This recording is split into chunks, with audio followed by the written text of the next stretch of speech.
తన ప్రాణాలే నీవని హర్మేచగా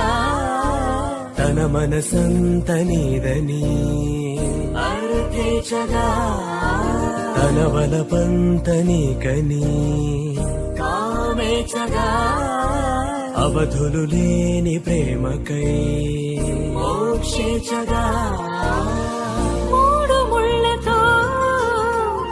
7 అడుగుల అగ్ని సాక్షిగా ఇద్దరం ఒకటిగా మారగా